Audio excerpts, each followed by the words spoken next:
Joining me now is Evan Osnos, staff writer at The New Yorker and author of the brand new book, The Haves and Have-Nots, Dispatches on the Ultra-Rich. There are so many great stories in this book, and I want to talk about that. I just wanted to start with, before the break, I brought up Trump's scrapping Operation Klepto Capture and a win for Russian oligarchs everywhere, I suppose. They're the big winners in this.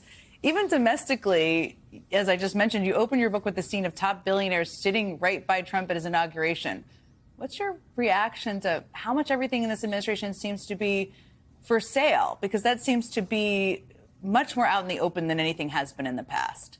Yeah, you're right. In many ways, Jen, it feels as if this is a golden age for the oligarchy. Not only overseas in Russia, as you see, he has now gotten rid of this program, which the U.S. and allies were using to put pressure on oligarchs who are close to Vladimir Putin. But here at home, there are not only the very visible ways in which he has sought to surround himself with the most powerful business interests in this country, but also every day behind the scenes, Jen, I'm hearing about it from people who work in government affairs, who work in lobbying in Washington, who say we have never seen an exchange of money for influence on a scale like this. It is staggering, even people who have been doing this for a long time. $1 million for a group dinner with the president, money that goes to a super PAC called MAGA Inc., or $5 million for a one-on-one meeting. Even by the standards of pay to play, this is new and very uncertain territory. One of the interesting points you made in the book is that visual we all sat and watched and sort of commented on of the inauguration, right, was not really the start of the oligarchs building power in this country. It wasn't the start of all of these billionaires sort of coalescing around Trump or even trying to saddle up to politicians in Washington. And it was an interesting point because I think at the time, a lot of us said, well, this is the start of this, right? And it really wasn't. So tell us more about that.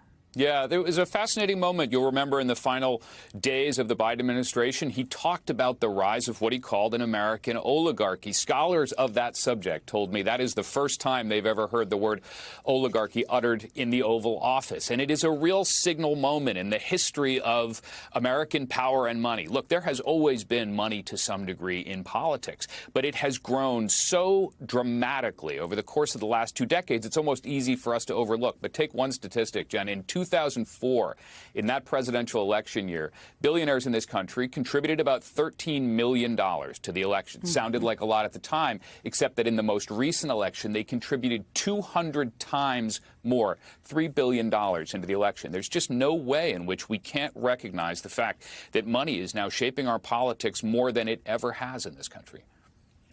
We've seen this is clearly causing a tremendous amount of outrage. There are protests all over the place nearly every day. We've seen anti-Trump protests growing, like Hands Off in April and No Kings, which is a demo coming up next weekend. Organizers 5051 are pushing for people to boycott billionaire-owned brands, which is everybody's looking for kind of an action to be taken. Does public action like that help limit these oligarchs, or what should people understand about the impact of it?